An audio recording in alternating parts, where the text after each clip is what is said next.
नमस्कार दोस्तों, मैं commander BP Singh, retired from Indian navy. मैं यह वीडियो सत्यपाल मलिक, जो गवर्नर मेघालय से रिटायर्ड हुए, उनका जो इंटरव्यू आया है करण थापर के साथ द वायर पे, उसके परिप्रेक्ष्य में यह वीडियो मैं बना रहा हूँ।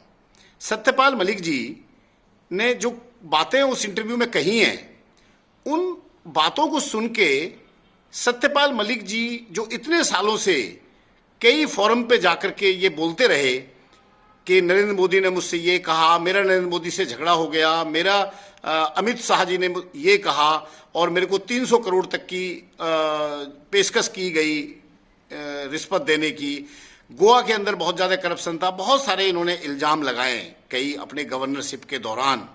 और रिटायर्ड होने के बाद में जो इन्होंने सनसनीखेज इंटरव्यू दिया है करण थापर जी को, वो इंटरव्यू देखने के बाद में मुझे ऐसा लगा कि मुझे एक वीडियो बनानी चाहिए और जनता को, इस देश की लोगों को ये बताना चाहिए कि ये गवर्नर साहब बोल क्या रहे हैं। इन्होंने जो आरोप लगाए हैं, उन आरोपों का तथ्य क्या है, उन आरोपों में कितना दम है।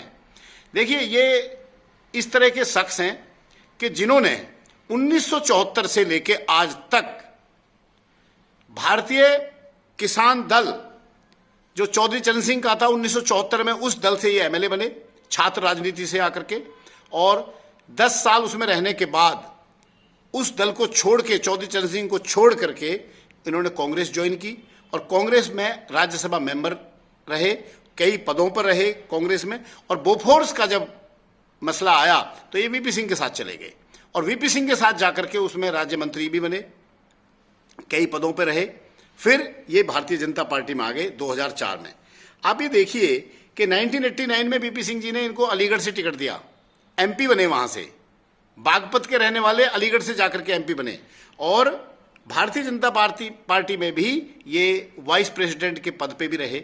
उसके बाद बिहार के गवर्नर बनाया गया 2017 में, जम्मू कश्मीर का गवर्नर बनाया गया, गोवा का गवर्नर बनाया गया और मेघालय का गवर्नर बनाया गया। गवर्नर रहते हुए इन्होंने किसान आंदोलन के दौरान जाकर के कई गवर्नमेंट के खिलाफ, नरेंद्र मोदी पर्टिकुलरली, प्रधानमंत्री नरेंद्र मोदी के खिलाफ कई बयान दिए।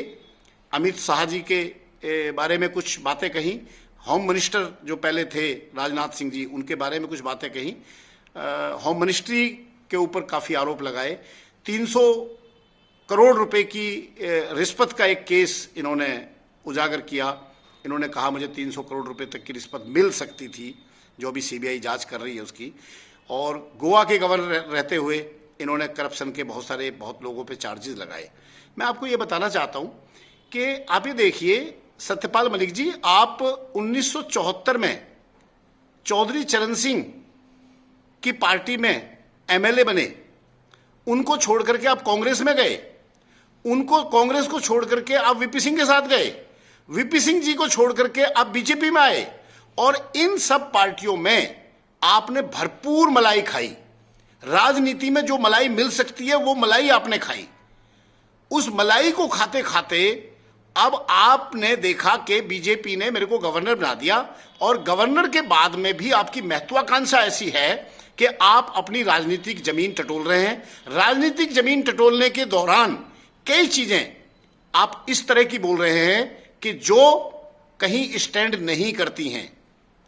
मसलन आपने कहा कि सीआरपीएफ का जो काफिला, जिसमें 40 जवान शहीद हुए, उसके लिए सीआरपीएफ ने गृह मंत्रालय से 5 एयरक्राफ्ट मांगे थे। अगर एयरक्राफ्ट मिल जाते तो वो हादसा नहीं होता। साहब, मैं आपको बताना चाहता हूं कि इस तरह की रिक्वेस्ट गृह मंत्रालय में आर्मी और पैरामिलिट्री फोर्सेस की तरफ से नॉर्मल प्रक्रिया में आती रहती हैं कि एयरक्राफ्ट से ट्रूप्स को वहां भेजा जाए, और गृह मंत्रालय उनमें नहीं देता है, क्योंकि रसद पहुंचाने के लिए और दूसरी कैजुअलिटीज को पहुंचाने के लिए एयरक्राफ्ट नहीं होते इतने। ये एक ट्रेंड सेट हो जाता कि जो लोग अपनी मातृभूमि की रक्षा करने के लिए वहां पे जा रहे हैं और हमारे पास एयरक्राफ्ट नहीं है, हमारे पास ये कन्वॉय बाई लैंड ही जाते हैं। और अगर आप गवर्नर थे उस टाइम, तो आपने सुमोटो क्यों एक्शन नहीं लिया? क्यों आपने, अगर आपको थ्रेट का पता था कि इस तरह की थ्रेट हो जाएगी, आपने क्यों उनको एयरक्राफ्ट प्रोवाइड नहीं किया? आप आज की तारीख में ये कहते हैं, उसके तुरंत बाद, हादसे के तुरंत बाद आपने ये कहा कि मैं इनको एयरक्राफ्ट दे देता। आपको किसने रोका था एयरक्राफ्ट देने से? आपने क्यों एयरक्राफ्ट नहीं दिया? You should have acted at your own. अगर आपको पता था, आप गवर्नर थे वहां के, ओके। दूसरा, आपने बोला कि 300 करोड़ रुपए की आपको पेशकश की गई या मिल जाते या समथिंग ऑफ दैट सॉर्ट, आपने बोला है। आपको बोलने की जरूरत नहीं थी। जिन लोगों ने आपको पेशकश की, आप सीधे उनके नाम से एफआईआर दर्ज कराते। फिर आपने ये बोला कि आप किसान आंदोलन के दौरान आपने जाकर के गवर्नमेंट के खिलाफ बयान दिया, गवर्नमेंट को प्रेशराइज किया।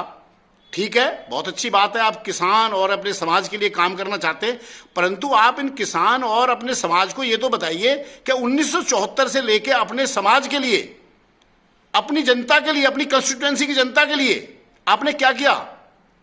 आप अलीगढ़ में, बागपत में आप जाकर के पूछिए ना लोगों से कि आपने अपनी समाज के लिए, किसानों के लिए आपने किया क्या? आपका योगदान क्या है? आप एक योगदान बताइए कि आपने 1974 से लेकर के आज तक ये आपने योगदान दिया है किसानों को या जाटों को या फौज को, किसी के लिए आपने क्या किया है? आपने कुछ नहीं किया। आपने केवल सत्ता की मलाई खाई है, और सत्ता की मलाई के खाने के लिए आप इतने आतुर हैं, इतने तत्पर हैं कि गवर्नरशिप मिलने के बावजूद भी आप नहीं चूक रहे हैं लोगों को, सीधे साधे लोगों को गुमराह करने में। आप केवल अपनी राजनीतिक जमीन टटोल रहे हैं, क्योंकि आपको पता है 2004 से बीजेपी में जो मुझे मिलना था मिल चुका है।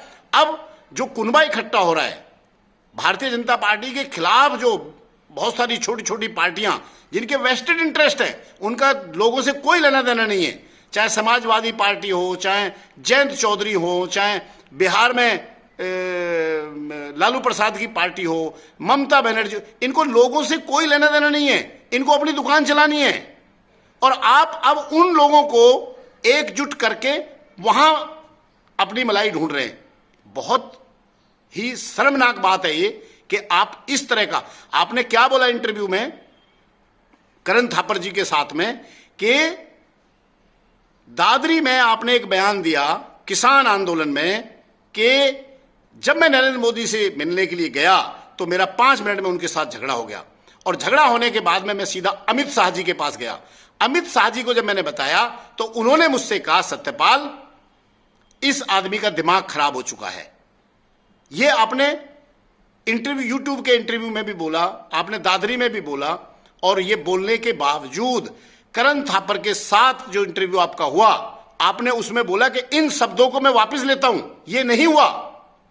गवर्नर साहब, आपने तो सारा का सारा जो आज तक हम बिलीव करते आ रहे थे कि आप सत्य बोल रहे हैं, आपने जैसे ही ये बोला कि अमित शाह जी ने ये नहीं बोला मुझसे, और आप आज तक उसका गुणगान करते रहे, जनता में ये प्रचार फैलाते रहे कि अमित शाह जी ने मुझसे कहा इस आदमी का दिमाग खराब हो चुका है। इन शब्दों को आपने वापस ले लिया, इसका मतलब ऐसा कुछ हुआ ही नहीं। हम कैसे बिलीव कर रहे हैं कि आप जो कह रहे हैं कि आपका अपॉइंटमेंट राष्ट्रपति भवन से कैंसिल किया गया, आपने अपने सोर्स से पता किया कि वहां की तो जो विजिटर लिस्ट है वो पीएमओ से स्क्रूटनाइज होती है, पीएमओ से क्लियरेंस होती है। अब क्या आरोप लगा रहे हैं? किस पे आरोप लगा रहे हैं? आप राष्ट्रपति के ऑफिस पे आरोप लगा रहे हैं कि उनकी कोई फ्रीडम नहीं है उनको। कैसे हम बिलीव कर लें? आपने अपने शब्द वापस ले लिए कि अमित शाह जी ने मुझसे ऐसा नहीं कहा, मैं ये चीज गलत है। आप इस पे स्पष्टीकरण दीजिए जनता को कि आपने ऐसा क्यों बोला कि अमित शाह जी ने मुझसे कहा कि नरेंद्र मोदी जी का दिमाग खराब हो चुका है, इस आदमी का दिमाग खराब हो चुका है। ये आपके एग्जैक्ट लफ्ज थे। इसका मतलब आप पिछले 2 साल से 3 साल से इस झूठ का प्रचार कर रहे थे। फिर आप अगर दूसरी चीजों पर आएंगे, दूसरी चीजें आप देखिए कि पुलवामा का आपने बोल दिया, बहुत